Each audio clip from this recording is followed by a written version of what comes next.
want to say hello to everybody. My name is Rennie. Um, my given name is Erin Joelle. I just wanted to say thank you to everybody who came because honestly, I would be at that video game one over this one. So I'm glad that you guys came because I'm very excited to show you guys a challenge that I've worked on for myself. I've used it to help people learn English as well because I do have a TESOL license. So I just wanted to spread this to everybody because it works for me when I'm trying to study other languages, and I hope that it also works for you um, while you're trying to study as well. I call it the 100-day challenge, but really it's more like a set of 10-day challenges.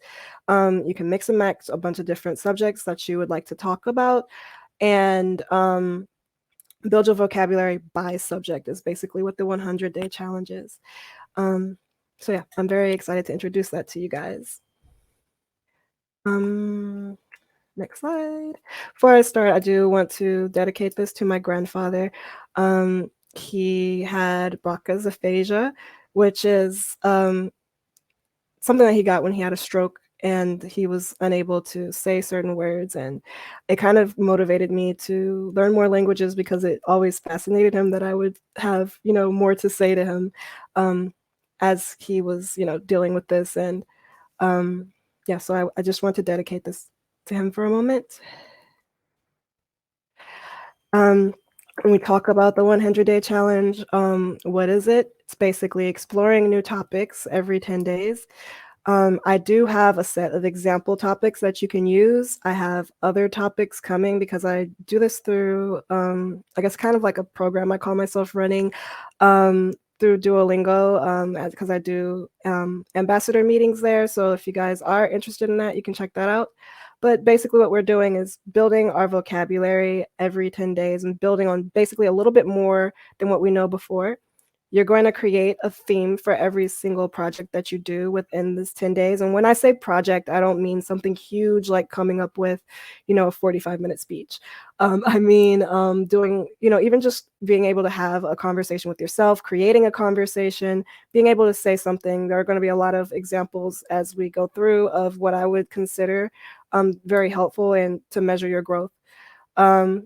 The 10 days are because I think 7 days only gives you like a weekend off. So you really only have 5 days to study. So maybe if you want to take a weekend off and then a day in between the week, you still have 7 there.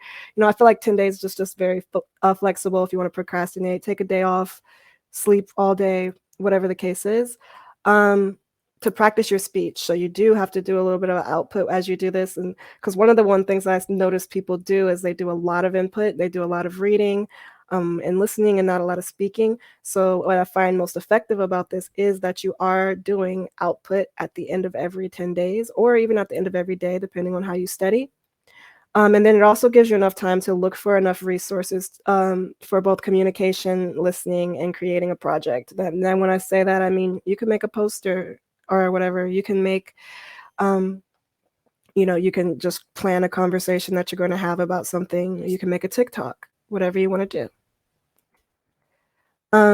So I'm sure everybody is very familiar with the input-output method.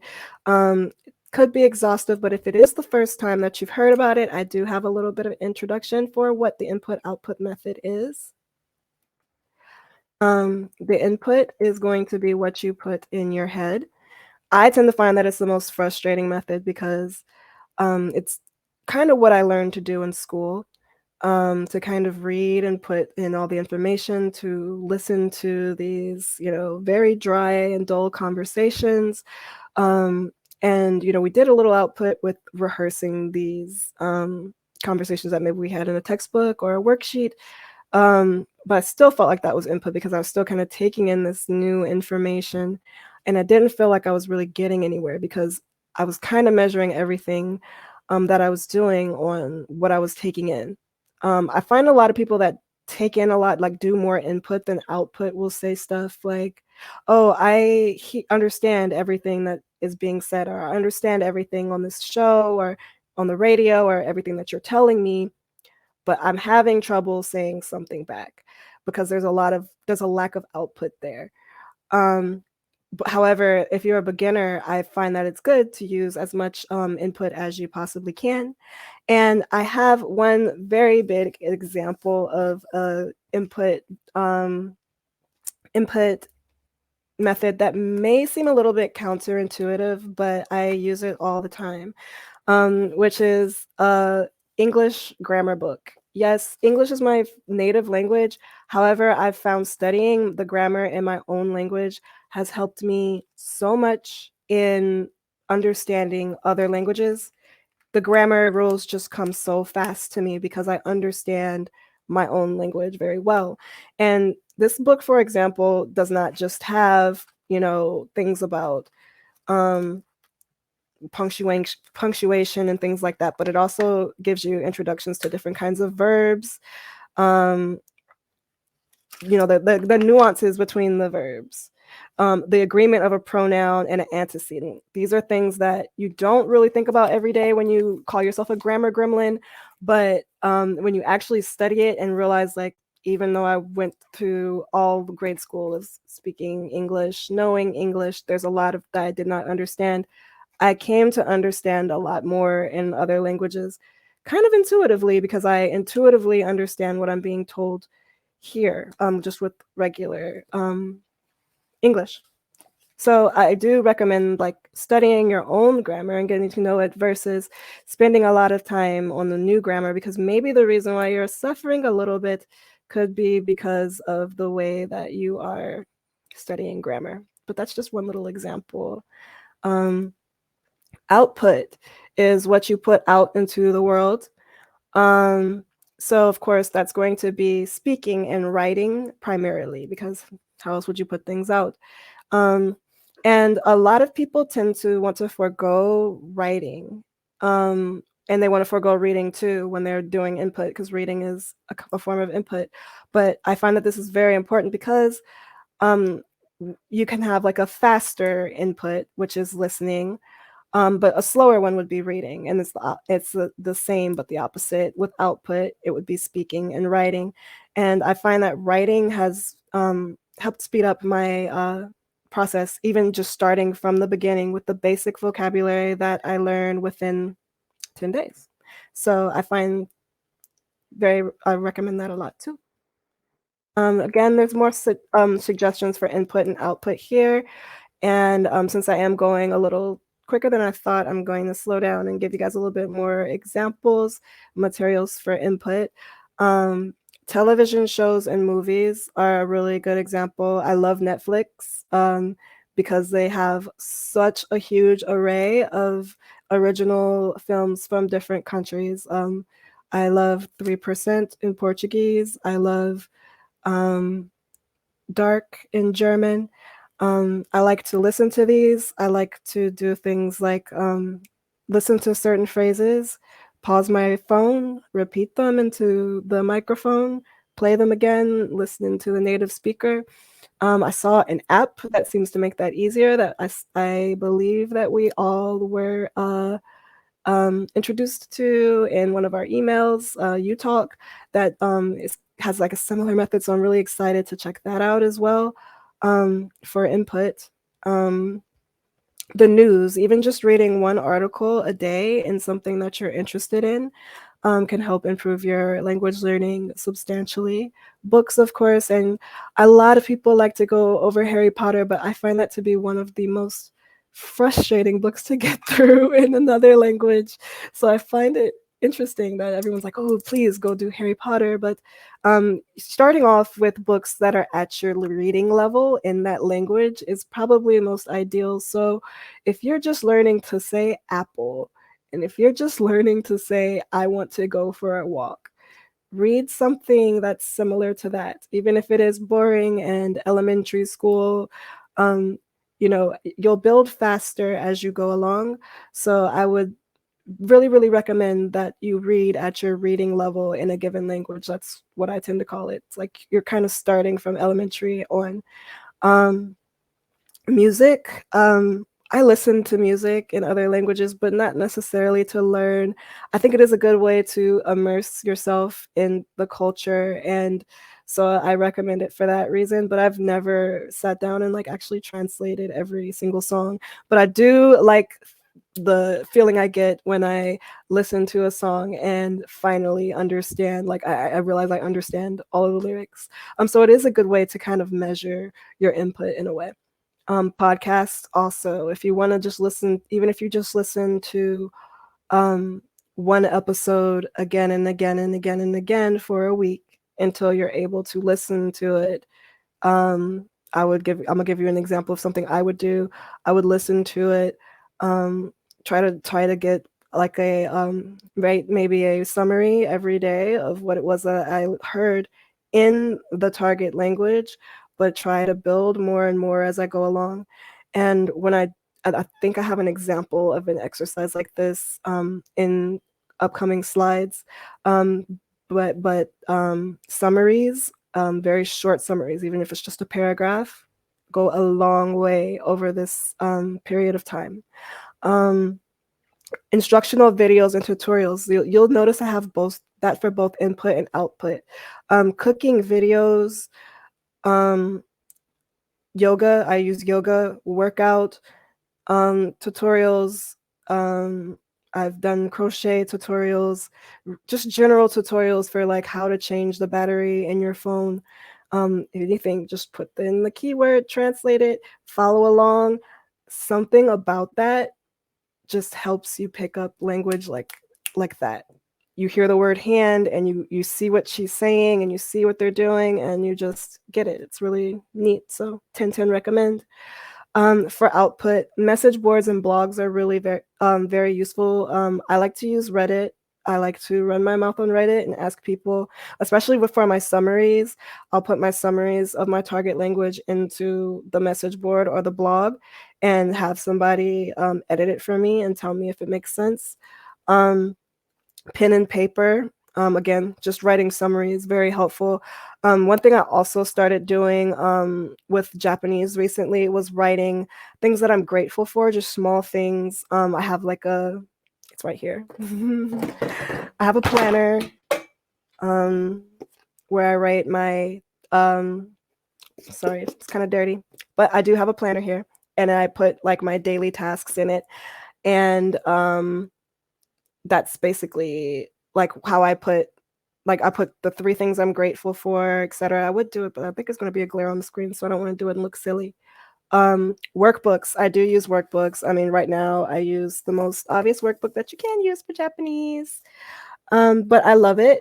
It's very useful. So using workbooks, this is the first time I've actually used a workbook for a foreign language. Normally, I don't. Not for any like language that was kind of close to Spanish, which was one of the first languages that I started to learn. So anything like Italian, French, I did not ever use workbooks. I did something that I like to call just like binging vocabulary. So I would try to get as much vocabulary as I could off of Duolingo, Lingodeer, Memrise, things like that. Just try to like bulk up on as much vocabulary as I could. And then use my different output methods. And I think the reason that I did that with those languages over others had to do with, just the alphabets are similar, some of the words are similar, and I'd been in class and actually had like in-person instruction, so I'd understood how the teaching method works. However, I did it a little differently with Japanese because I do need more guidance, and I need more structure to see like the differences in the grammar, but it's been very helpful over time. Tests and quizzes, that's just if you're in school. In the real world, your test and quiz would be, I guess, whether or not you feel like you have improved successfully within your 10 days. Speaking and conversations, again, could be like a test and a quiz. So we're going to just like focus on each of these at different ratios in each level. These are all estimations. Of course, nobody's going to be breathing down your back and trying to figure out like if you've actually put in as much effort as these directions say. So you want to focus on different ratios at each level. For beginners, I would say 80% input and 20% output. obviously because you don't have anything to put into outside if you haven't learned anything. If you're just a beginner, you can't be talking a majority of the day unless you're just randomly throwing out apple, orange, baby, man, woman, and that's, it could be helpful. Babies do it, but could be more helpful to just put in as much as you can so that you can do that output within the 10 days. Um, and yeah, just do that as much as you can. And I think in the beginning, writing is probably the most effective form of output, but speaking what you write can also really help. Because a lot of people, once they get towards the intermediate level, and even me still in languages that I am not as proficient in as, say, Spanish, get a little more hesitant because I have done way more input than output, and I think that slows down your learning method, but that's just my personal theory. So again, intermediate, 50% input and output, because obviously you're like in the middle, you don't know everything so much, but you don't want to comfortably say that you're fluent in whatever your target for what fluency is in that language. So you want to, continue to work, but you want to have a little bit more conversations, especially like live conversations. I like using Tandem, Hello Talk.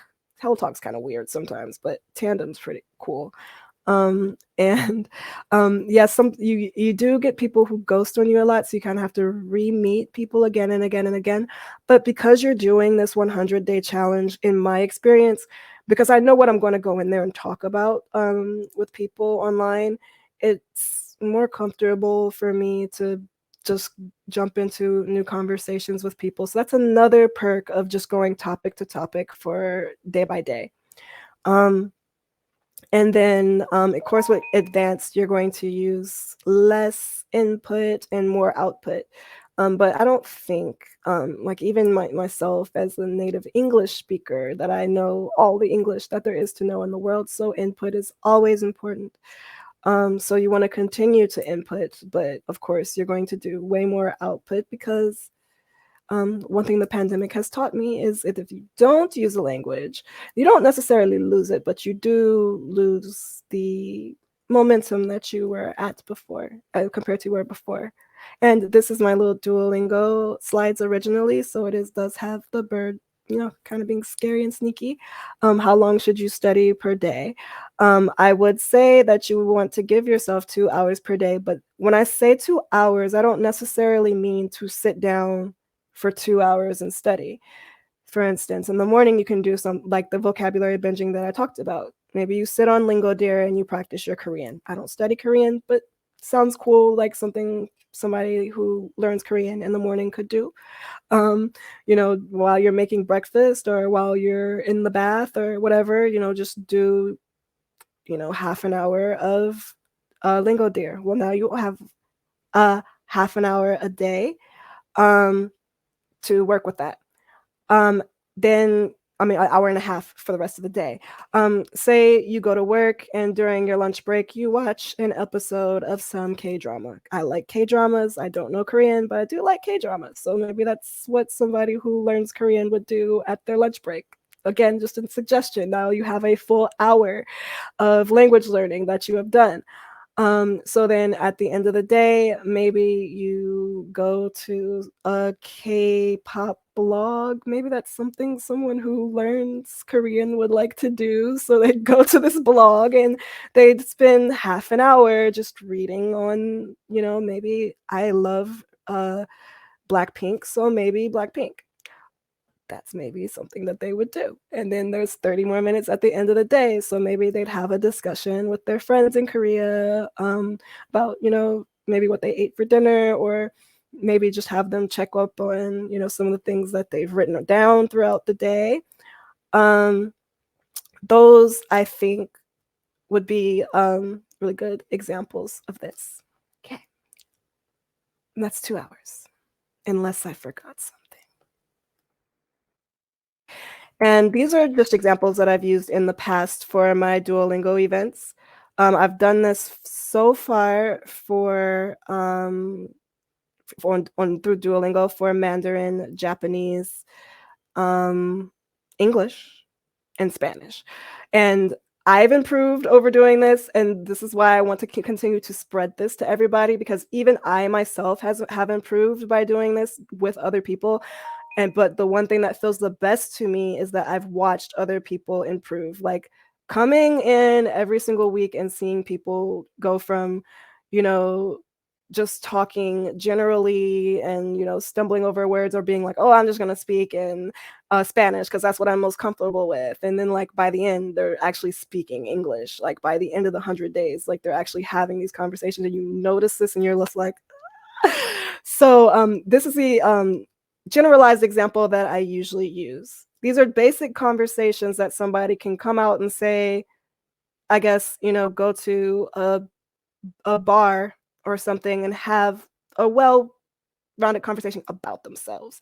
Now, of course, people can customize it and have other conversations. But the one thing I liked about my Duolingo method was that people were coming at different times. So sometimes there were people who would come in who had been there, so they're on day 74. But then there were people coming in on day 1, so people were on their day 30. So there were different conversations being had at once, which I found very effective. And I do see some questions. Somebody says, is it possible to get access to a copy after the talk of these slides? Yes, actually, I have a link tree with a bunch of links for other things that I'd like to share with you guys too, because I do actually have a community of people who do this 100-day challenge, and I would like to invite you guys to. It's free. We just all come together. We pool our resources together, and this is what we do. So yeah, and I will, if I'm able, post that to Sonia so that she can give everybody the access to that. The other question I saw was, how many languages have I learned so far using this method? I hope I answered how many ones that I've done so far, but there are some that I plan to do as well, so that people can actually see how the method works over time. And again, that's just going to be the link with my link tree. So the ones I do plan, I think okay, let me repeat the ones that I've done. Mandarin, Spanish, Japanese, and I've done English because, like I said, I do teach English as well. So I've seen this not just in myself, in others as well. I just want to repeat that. It's not just me that I've seen improve. And then the ones that I plan to do over the summer, and by that I mean starting June-ish, July, because now I'm still doing those current languages. The ones I'm going to do in June-ish, July are Arabic, and I think German, because I did the 100-day challenge for German like 2 years ago, before I had like all of what I know now. So I want to go and revisit it. And that's the other thing. I do these languages. I rotate between the languages that I've been studying again and again. And I've been doing that just to improve over time. Again, this is like a lifelong skill. So as long as this method works for me, as long as I build my vocabulary, and as long as I see it working for others, that's my favorite part, I'm going to do it this way. So yeah. This is just I do have now, these are all just going to be slides of examples that we do when I do my events, but also just that you can do on your own. And again, I'm not trying to like hold this to me precious, which is why I'm giving you guys the original version of the slides and all the other links that I have. So I hope that this is helpful, just to give you guys some ideas for when you guys want to study on your own. So for about me, I did like to yourself, to the group. So people would get mad when I'd say do without me, because they come in and they'd be like, oh, you want me to go, hola, me llamo Carlos. And I'm like, no, you don't have to do that. You can tell us, why you grew your beard so long, or you can tell us anything about yourself. So if you want to talk about yourself, you don't necessarily have to come with the expectation that you're going to do what a classroom teacher wants you to do. So if you want to talk about the goofiest haircut that you had in the past. This is the other thing I want to encourage you guys to do. When you're starting this, you want to think about what you're going to talk about, when it's happening, and why you're talking about it, because this is going to build the entire conversation. When is going to help with you determine which vocabulary you use. Are you talking in the past tense? Are you talking in the present? Are you talking about something you might do, you're thinking of, you've been dreaming of? All that determines the kind of vocabulary that you're going to build. And then what are you talking about specifically? And when you're talking about what you're talking about, build on that as well. Like, again, we're going back to the beard thing. Like, whose beard did you see that inspired you? Or how do you feel when you walk out the door? These are things that you want to think about when you're discussing. Again, it's encouraging you to journal a few sentences with facts about yourself, recite them out loud, and try to memorize them. Again, just reading and reciting is going to help a lot. And then I also recommend a couple other things, like just reading plays can help too, like reading them with a partner can be very helpful too with memorizing and reciting. Just random thing to throw out. I see another question. When I said learn a language, what do I mean? From scratch, and what level should you be able to reach? A2 perhaps? Okay. When I say learn a language in 100 days, I actually mean just build up and from wherever you are. If you don't know how to say anything even basic, and then you come out of this learning how to say basic things, that's fine. And again, because it's not a very strict method, I'm not giving people homework. I'm not hovering over people and telling them how much to study, even though I do recommend that 2 hours. The measurements of like that I would consider more academic, like A2, or which I can't guarantee which JLPT you'll pass or HSK. All I know is that if you want to improve on a language, like, this is a good method. This isn't so much like an academic or testing method. It's just a way to teach yourself to improve over time based on whatever you're doing currently. So like I said, if you can only talk about who you are and where you're from, maybe you want to add a little bit about what your hopes and dreams are, or more about your sense of fashion. So it would all depend on that. In the last 20 days on the slide, okay, so those are simply, again, all of these are guidelines. And when you saw something that said on the last 20 days, what is the activity of learning by doing? That's what we do when I meet with people in my Duolingo meetings. So would you rather, I can discuss what that is. I have these books that have prompts in them. And one of them is would you rather. And when I do my Duolingo events, I take some examples of them. Like, it would say, would you rather eat a fly or a moth? Or would you rather your heels or your palms itch? And this would be like the discussion that I would ask somebody to talk about and why they would do that. So these are very interesting books. I can't remember what the brand is called, but maybe if you put in 3,000 questions, you can translate it to any language you want and play this game and answer the questions. You could do it with yourself too if you'd like to. I'm trying to make sure I'm answering everything. How would I adapt this if I would, depending on the specific language? That's a great question, because I do it differently depending on which language. And how distant is the languages you know? Yes, very good question. Let's see if I can find an example. This is another one around the house on my next slide. I don't know if my slides are still up. But here's an example of one thing that I've done. So it's a summary on what I've read. So I read, and I'm sorry, you can see my hand like holding the camera like this. But if you can see, it's an example of something that I wrote in response to a book I read called All About Love. And so that's just one example, but it's not the one that you're asking about. So with Japanese, the first thing I did when I learned Japanese was actually learn the hiragana and katakana. And I followed what different apps were showing me. Now, the best app that I think that many of us could agree on for languages, like I guess what I say, like I said, vocabulary binge. For me, it's Lingodeer.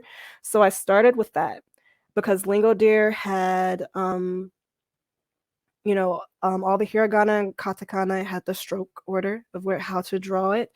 And so I used that, and I don't have my original notebook, but if you guys look at my Twitter, which again is going to be on that link tree, I have like a lot of copies of notes on there that you can see and I'm going to, again, once I do this 100-day challenge over starting May 1st, you're going to see like a lot more of examples of all of that. Or actually, I'm not starting it over, but I'm kind of doing the tail end of what I've started because I've been lazy. So I have to finish this one off. So that being said, when I started with Japanese, I started off with that, which was just learning the hiragana and the katakana, which was very quick.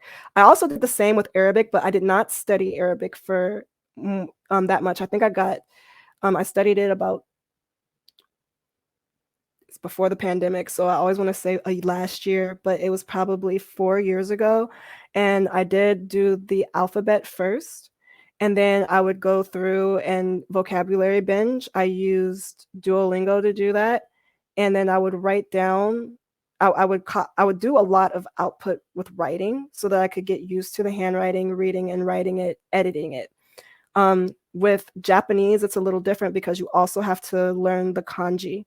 And it's the same with Mandarin. So when you're learning kanji or Hanzi characters, again, this is going to be like, you're going to have to use, different resources and come together. Like, this is why I have this community, so you can come together and do that. But I can tell you right now, I use Anki, which is very obvious for Hanzi characters and for kanji characters. But I also use this app called Kanji Tree, and it's probably the most effective. It has like all of it has it by grade level, it has it by JLPT level, the kanji that you learn, and then it puts it in example sentences. And I don't know if many people know about that app, so I do recommend it. And I really think it's under $10 too. And I only know of it being available on Android, but that's a very good app for kanji if you guys don't know anything about it.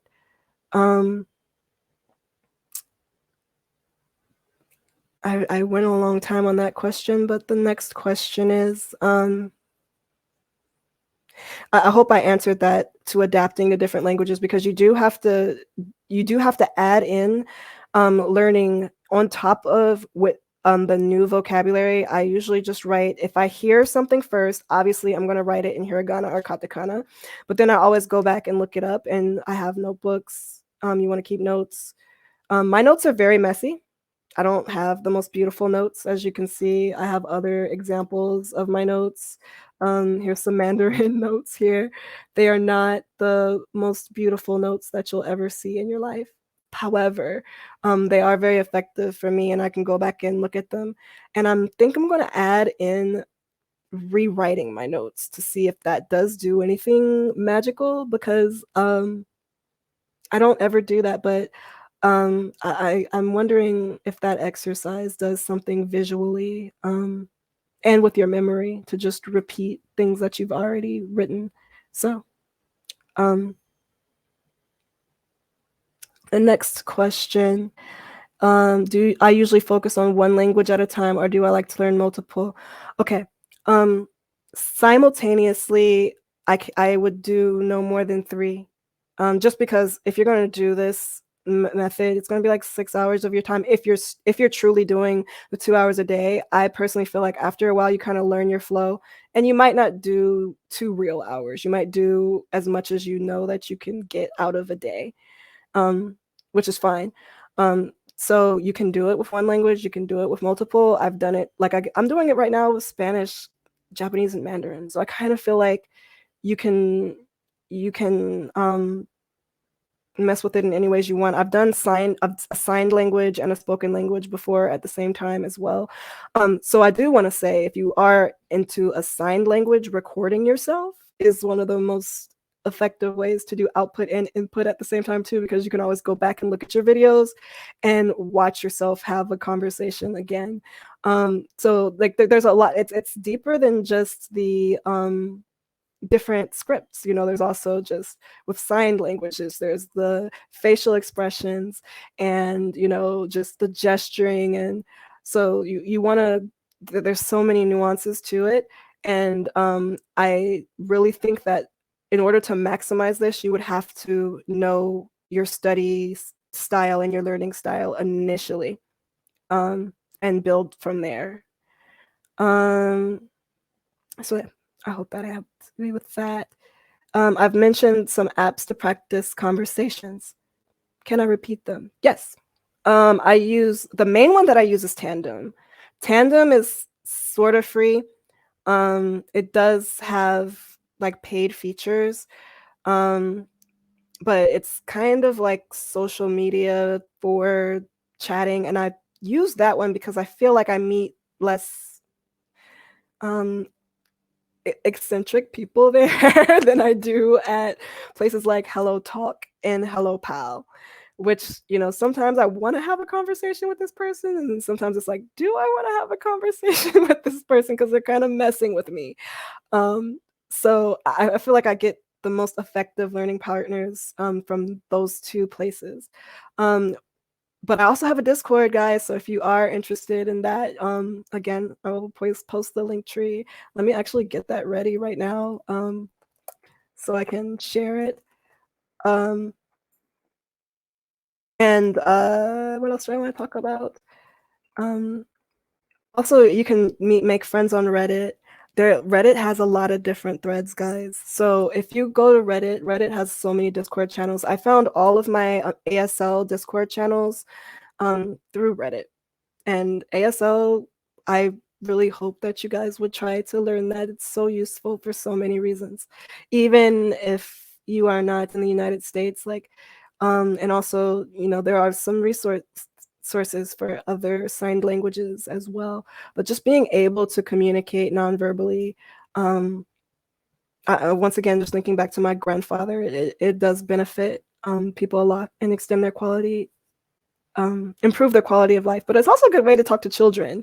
So, you know, learn a signed language. Hold on, and let me give you, okay, I'm putting up the link tree now. So I have a community from Clubhouse that I built, and it's a little bit through it's a mix between through Clubhouse and through Duolingo, and I've been able to compile some resources. Like I have a editable language document that you guys can feel free to add to. You can add your own links to your documents. It's just a way for people to come together and add all of their resources, because this community, there's so many people in it. But we don't really know how to reach each other a lot. Like I feel like there should be so many people, you know, so many more people at this conference, and I'm very excited. I'm very excited to be a part of it once again. But yes, so when you look at that link tree that I posted, there should be my Duolingo events, which are not up yet. Look for them anywhere between tonight, my time, so maybe in the morning, a few hours from now, and May 1st, you'll see my events come up. I have language resources that I'm trying to build, because I'm trying to have more talks on Clubhouse. You'll see my 100-day challenge deck. So once again, if you need to see this one more time, you'll see it there. Just suggestions for game ideas that I have that I put on that I put on Clubhouse, but just wanted people to kind of run those games on their own. Discord, that's the Discord community I have. I have a challenge tracker. I don't know if it's been used lately because it seems like everybody's been kind of busy, but if you would like to start your 100-day challenge and use my tracker, feel free to. And then at the bottom, there was like a really nice blog about my my community on Clubhouse because it grew from like 100 people to almost 100,000 just within less than 2 years. So that was really exciting. So if you guys don't have Clubhouse and would like to learn languages or meet with people who learn languages and throw out tips, speak, please join Clubhouse. That's also a very wonderful app to learn languages with and meet new people. The people there are friendly. I am not kidding. But this is another example I have here about my dream job or school, what you would do. If you're an adult, maybe it's not really your dream job or school, but maybe a hobby that you've always dreamed of having. Maybe you always wanted to be a pilot. I don't know. You can discuss that. And again, these are all examples. You can come up with the other stuff that you enjoy talking about.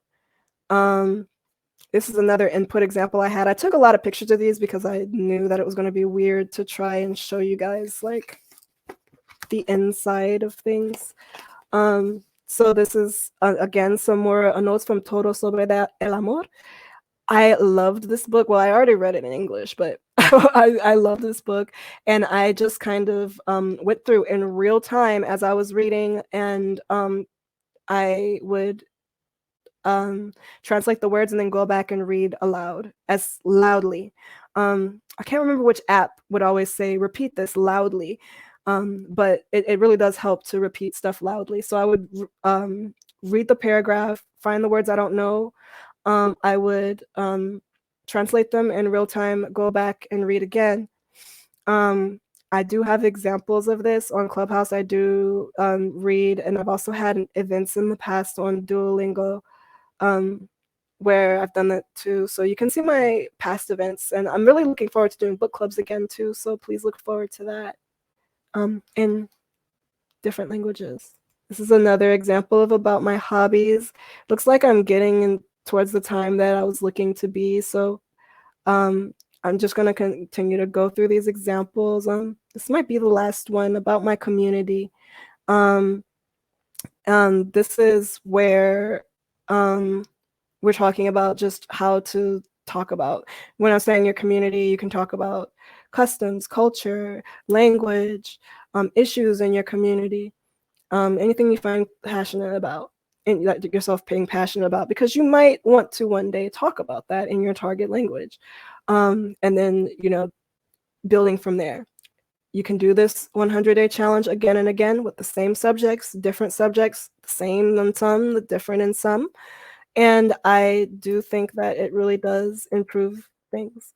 Oh, one last example, I think, is enforcement. So I tend to use Spanish to learn new languages because I don't want to weaken, like my Spanish, I feel is most important to me because, that's what a lot of people around me speak. It's what I've heard my whole life.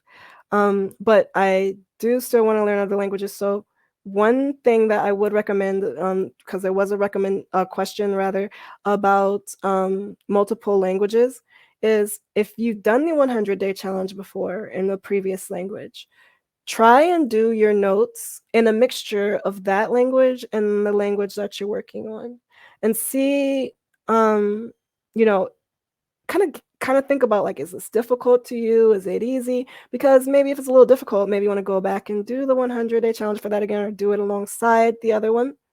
Or if it's easy for you, well, then great. Now you're just again enforcing what you know, and then introducing yourself to new words, which kind of think gets your mind working a little. So do I challenge myself with the same topics in different languages or with different topics? Okay.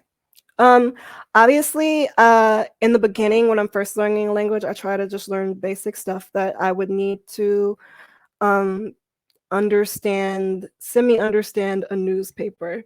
So I want to start with my basics first. So I do the topics that you saw before, and we can always go back to that slide. The topics that you saw before here. These are the ones that I tend to use first. However, I learn different languages for different reasons, right? So I do mix and match the different ones that I am working on. So for example, I in Japanese, I really like anime, as cliche and surprising as that might sound. So I might have a section for a show that I watched and spend 10 days, just discussing what I saw in the show, discussing what I liked, what I didn't like, what I hope to see again, how to translate that into my target language, which I might not even really be talking about in Japanese. What if I want to talk about it in Spanish? What if I want to talk about it in German? So you can resurface these conversations. You can create your own conversations. But this is just like a basic template for anybody who might not know what to say. So I hope that answered that. And then there was another question with it. What are advantages and disadvantages? And I'm wondering if you mean in general advantages and disadvantages with this method, or if you are asking um, the advantages or disadvantages in different languages. And if I may, I'll answer both. I'll start with the advantages and disadvantages of this method. Well, I think the advantages are obviously that you're kind of using your own flexibility and your own intuition to study something that I'm going to assume, if you're spending 10 days on the subject, you're interested in speaking about. It's much less restrictive than sitting in a classroom. It's going to give you, I guess, more freedom to do what you want to do and measure success by your own terms. Now, the negative things would be it's not academic, so it's not going to guarantee that you pass the test. Now, could you use this in combination with an actual lesson? Of course. I think it would be a great supplement to use um, as something that if you did need it for a job opportunity or immigration opportunity, um, it might not be perfectly what you're looking for. Another disadvantage is maybe you don't know your learning style yet. If you don't know your learning style, you're going to have a little bit of a problem learning like as an autodidact or on your own. You might have a problem finding a community, which is another reason why I am trying to spread mine. So that's one of the disadvantages. Some languages have way more resources than others, and some people are way more easy to find than others. And that's another reason why it can come at a disadvantage. But I feel like I am able to share a lot of different resources that I've found personally, and my community has been able to share a lot of resources that are dear to them as well, that have helped people improve in different target languages. So one of the hugest disadvantages, I think, would be the same with any method, is that it's going to be much easier to access some languages over others. Just because of the popularity of them and the number of native speakers and the number of authors interested in the language. So that's another downside. And I guess the other downside, if you want to learn a foreign language, maybe you're not going to, on some languages, maybe one of the downsides is maybe you're not comfortable with going out there yourself and doing the output. Maybe you heard somebody else in the group say like, oh, I went to a restaurant and ordered food, and you're just not ready to do that. Or you see other people talking to tons of people on tandem, and you are afraid to go out there and talk to these people. Or maybe you've had a bad experience. So there's a lot of disadvantages to it, but I think that if you are into the freedom of it and just the guidance of trying to learn how to build vocabulary with a little bit of direction, because I think a lot of us tend to like pour over books without and get this and build this vocabulary without actually thinking about conversations that we might have in the real world. I think that it's advantages to those people who need something like that. And I'm wondering if there are any more questions. I want to thank everybody for coming.